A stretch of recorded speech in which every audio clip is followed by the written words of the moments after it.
जय श्रीमन नारायण। अगली टिप्पणी जौन हम कहब उ रामानुजदास श्रीमान गट्टू वेणुगोपाल स्वामी द्वारा बताई गया है।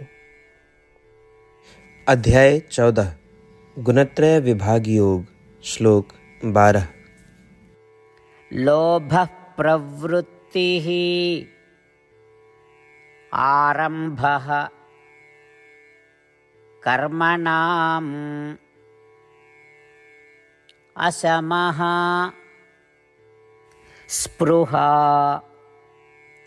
रजस्येतानि जायन्ते विवृद्धे भरतर्षभ। ओम।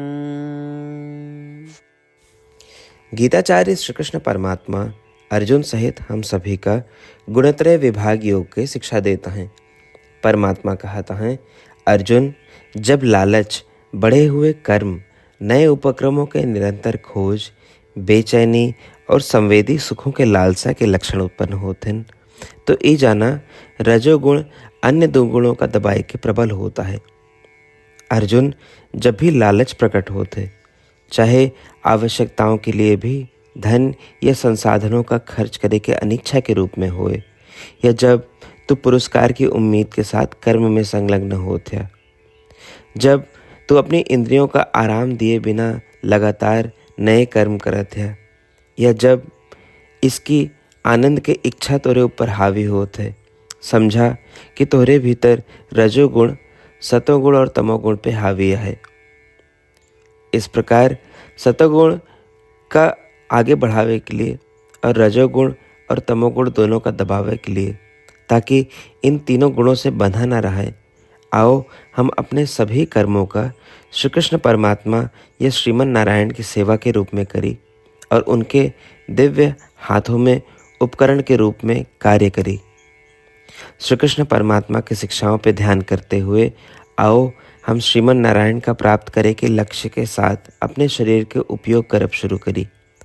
आओ हम श्रीमन नारायण के प्रति पूर्ण समर्पण करी और श्री कृष्ण परमात्मा के शब्दों का श्लोक के रूप में यथास्वरूप दोहराई। लोभ प्रवृत्तिरारंभः कर्मणामसमस्पृहा रजस्येतानि जायन्ते विवृद्धे भरतर्षभ।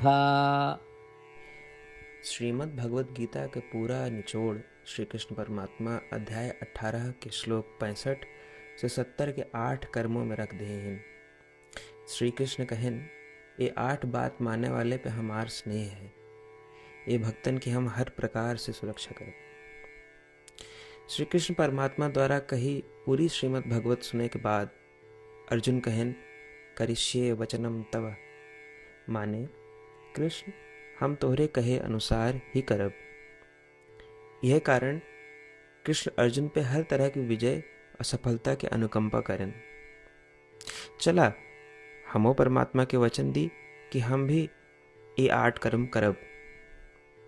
ये वचन से बढ़ के कोनो पूजा, तप या यज्ञ नहीं बा। हम ये 8 वचन कहब, आप सब जने एक अपने मने और बुद्धि में विचार करें। इस प्रकार श्री कृष्ण के निज वचन देत समय परमानंद से प्रकाशित श्री कृष्ण के मुखमंडल के अनुभूति भी करें। जय श्रीमन नारायण। हमारे 8 वचन ई हैं। हमार प्रथम वचन, हे श्रीमन नारायण, आपके निर्देशानुसार हम आपके ध्यान और चिंतन करब।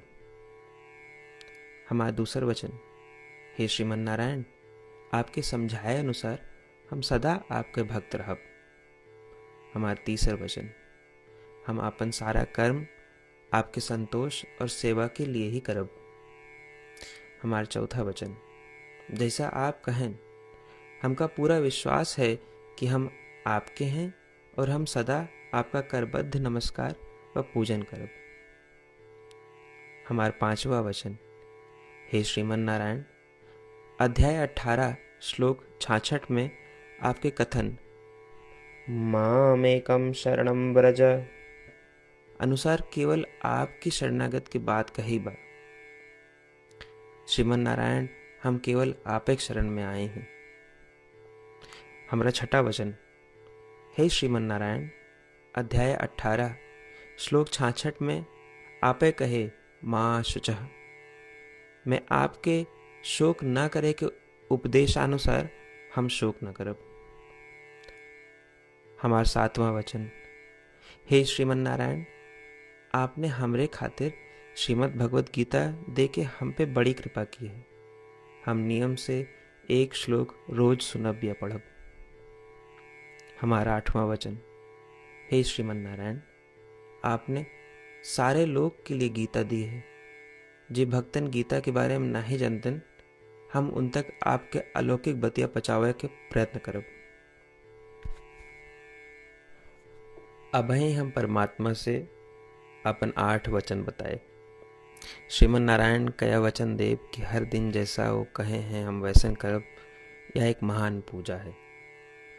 आवा हम अपने अडिग विश्वास के साथ उनका अपन वचन दी कि हे श्रीमन नारायण, आप जैसा कही हैं हम वैसन करब, जैसा आप चाहिए वैसा ये व्यवहार करब, और हम केवल आपे के लिए काम करब। श्रीमन नारायण करिष्ये वचनम तब, माने श्रीमन नारायण हम आपके निर्देशानुसार कार्य करब। सर्वम श्री कृष्णार्पणमस्तु। जय श्रीमन नारायण। लोभः प्रवृत्तिः आरम्भः कर्मणाम् असमः स्पृहा रजस्येतानि जायन्ते विवृद्धे भरतर्षभ। ॐ लोभप्रवृत्तिरारम्भः कर्मणामसमस्पृहा रजस्येतानि जायन्ते विवृद्धे भरतर्षभ।